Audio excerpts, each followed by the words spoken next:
Hello everyone, welcome back to my channel. Hi, welcome if you're new. I'm Clara. And so today's video is story time. How I ended up like this. So it's quarantine and I was riding my bike trying to get in like exercise and whatnot. And I live on a hill, so I was riding down the hill on my bike and I tried to turn right. And so there's like a stop sign and then there was a car parked, and for me to be able to make the turn, the car would have to be like more back, so it was like too close to the stop sign, I guess. And so I was going down the hill and I was already trying to stop my brakes, but it wasn't like happening. It wasn't like handle brakes, it's the brakes that you like, the old brakes when you're putting the pedals when you're doing the pedals and you have to like make them go reverse to stop it. So I was already trying to do my brakes and I was like, I'm not gonna make it. So I was about to slam into the car and I was like, no, I can't hit this car, like. So I went over the curb and like I jumped the curb that's like right behind it. So there's a stop sign right here and then the car is right here and there's like a gap. And so then I jumped the curve in that gap and I ended up losing control of the bike, and there's like this big rock wall right there, like the curb and then the rock wall blocking like from the street to the house that's there. And I just slammed straight into the rock wall, and I mean it hurt. So I slammed straight into the rock wall, but like right before I hit it, I made sure to duck my head. I was like, you cannot hurt your head, like hurt any other part of your body, break everything you got, but not your head. And so then I remember like being on the floor and I was in so much pain, like my whole back hurt, and I started like screaming and crying and no one heard me. I don't know how, in a neighborhood full of people, and I had my phone like was right next to me. So then I called my mom and I'm crying and she doesn't understand me. She's like, what? And then I like kind of calmed down a little because I was like, she needs to come help me. And I was like, send dad. I'm like, I fell. And they thought I didn't fall like super hard. Like they thought, oh, maybe it's a sprained ankle or something, because I can be kind of a drama queen. And so they thought I had just sprained my ankle and like just the bike like just fell like sideways or something. They didn't think I hit a full wall. And so my dad's coming down all calmly and I'm screaming and crying for him, and he's like, yeah mija, yeah, it's not that bad. And I'm like, no, come. I'm like, I can't. I'm like, my arm hurts, I can't feel my back. And then my dad, he's laughing at me, and I'm like, stop laughing, dad, I'm in pain. I'm like, help me. And so then he finally comes and I'm wearing a long like sleeve like boho shirt kind of, and it's torn like right here. And then he sees it and apparently there was a lot of blood. I was too scared to look and I couldn't even move my neck, like literally everything hurt. And then he's all like, oh my god. And I was like, what? I was like, do not tell me, you're gonna freak me out more. And then he's all like, this is really bad.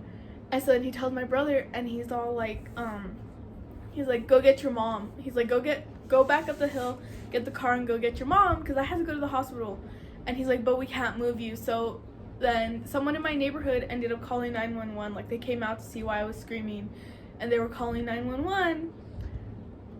And then my dad's holding it, and I don't want to show you guys the photo of it. My mom took a photo and I was like, stop taking pictures. But you know, parents. And so my mom took photos and it looked like you could see white stuff coming out. It was like a big cut, like all right here. So it looked like my bone. And so my dad thought I had popped my bone like out of my actual arm. And so he was like, oh my god, this is actually really bad. And I couldn't feel my sides, like everything hurt. I was starting to have a lot of trouble breathing. And then the firemen finally show up and they're like touching it, and then they have to rinse it off a little. Oh, it hurts so bad. So they just wrapped it really quick. And then my dad had already come down to the car and they had already said they were going to drive me to the hospital. And so then they pick me up and my whole left side is just in pain, because I hit the wall all with my left side, because you're going down, like down the hill, and then you're turning right, and so when I went over the curb, I was still trying to turn right, so then I just hit it all with my left side. And we get to the hospital, and I'm like screaming and crying, and only my mom could go with me because they were only, and if I was like 18, obviously she wouldn't be allowed to go in with me, but since I'm a minor, I needed a parent with me. And so my mom's in there with me, and I'm crying and crying, and it just hurt. And the doctor's like, okay, what happened? And my mom had to talk because I was like, I couldn't. And then they were like, are you feeling any discomfort in your back? And I said yes, but I couldn't say exactly what spot. Like, it would just hurt everywhere, but it was like in a certain spot, and it was right on my ribs in the back, like near my lungs. And so then they hit that spot. Oh no, I swear I could have jumped out of that chair with all the pain I was feeling. And so then they thought I might have broken a rib, and then they also weren't sure about my arm. And so they put me in a hospital room, and then they give me some pain medication. They give me morphine, and morphine doesn't work on me. I have some magical ability to not let morphine work. So then they had to put in a different medicine, which helped a lot. And they were waiting for the x-ray doctor. Oh, and then the time at this, I don't even know, it's like 6:30ish, I think. But my body's like burning through all the pain medication that they gave me. So like every hour I'm needing more and more and more. And obviously they had to be really careful with not giving me too much. And so then they ordered some x-rays. And nothing was broken. Like, none of my ribs, thankfully, are not broken and all that. My arm we're actually not sure about. So they ended up putting me under some anesthesia because I was so scared. Like, it was just really scary. And so I was really anxious, and I was in a lot of pain. And even when they were just trying to look at it, I was like crying because it hurt a lot, like just to touch it and move it. And my arm still actually really hurts. My back's feeling a lot better though. And I was just crying. So they're like, okay, well, we need to stitch her up because it was big. And they weren't even sure if they were going to be able to because it's right on my elbow. So they want me to still be able to do this perfectly fine. And if they were to stitch it too tight, I wouldn't be able to like bend my arm. And that's something that they don't want because it would cause future problems for me. And so like, if we can't sew it, I would have had to gone to a plastic surgeon. Thank God they were able to sew it up. I have no clue what it looks like. I was too scared to ask, and I don't even know how many stitches I have. And so then they put me in a splint, and it's wrapped right now. And tomorrow I am actually going to the orthopedic because my arm might be fractured. They couldn't tell in the x-rays they took at the hospital because my arm was so swollen that it like, you just couldn't tell in the x-rays, but they were saying there's a lot of things pointing to that it might be a fracture.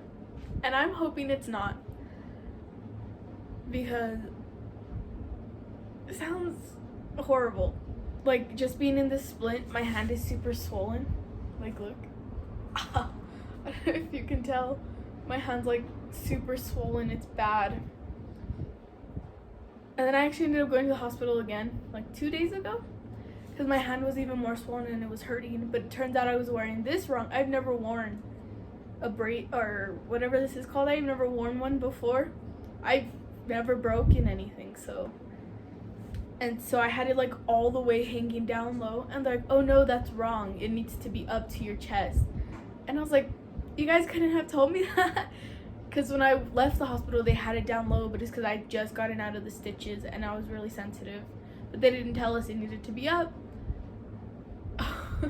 But yeah, that's what happened to me. And I actually ended up really loving the nurses. They were all super nice. Right before they put me into the anesthesia, we were talking about 90 Day Fiancé. If you know, you know.